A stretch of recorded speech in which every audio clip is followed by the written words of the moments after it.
हरिओम श्रीराम अंबज्ञ। मी सुनील सिंह चव्हाण, जोगेश्वरी पश्चिम उपासना केंद्र। मी बापूंच्या परिवारात 2002 पासून आहे।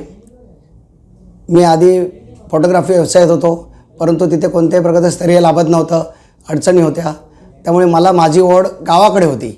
माझ्या पत्नीलाही देखील हे कळत होतं की मला गावात काहीतरी काम करण्याची, शेतीमध्ये काम करण्याची लहानपणाची ओढ होती। त्या दृष्टीने मला माझ्या पत्नीने मला प्रोत्साहन दिलं की तुम्हाला जर इथे या व्यवसायात तुम्हाला जमत नसेल, तुम्हाला अस्वस्थता होत असेल, तर तुम्ही तुमच्या प्रेरणेनुसार तुम्ही गावाकडे काम करायला हरकत नाही।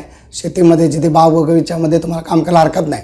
त्याचवेळी मला हा मनात विचार आला खरा, परंतु तिथे गेल्यानंतर बाग बगीच्यामध्ये इन्व्हेस्टमेंटचा विषय होता आणि आपल्याला कसं जमणार हा सगळा विषय होता।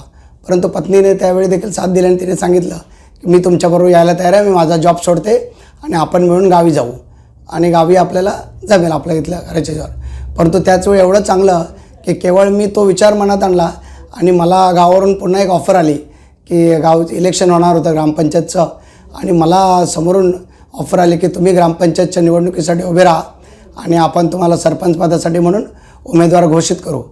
की मी गावात जाऊन काम करायचं आणि मला लोकांच्या लोकसेवेची, समाजकार्याची आवड होती, त्याची संधी मिळणार।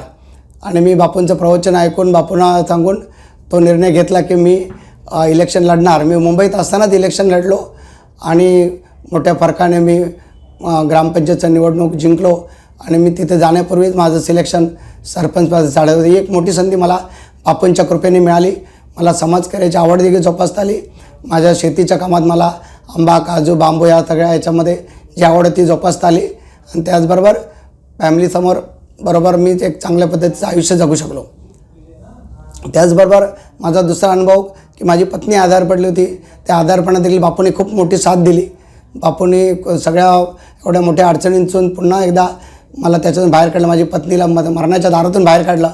त्यामुळे तो एक बापूंचा खूप मोठी कृपा आमच्यावर झालेली आहे। असं सातत्याने बापूंनी आमच्यावर कित्येक कृपा केल्यात आणि बापू कायम आमच्यासोबत आहे याची आम्हाला कायम जाणीव झालेली आहे।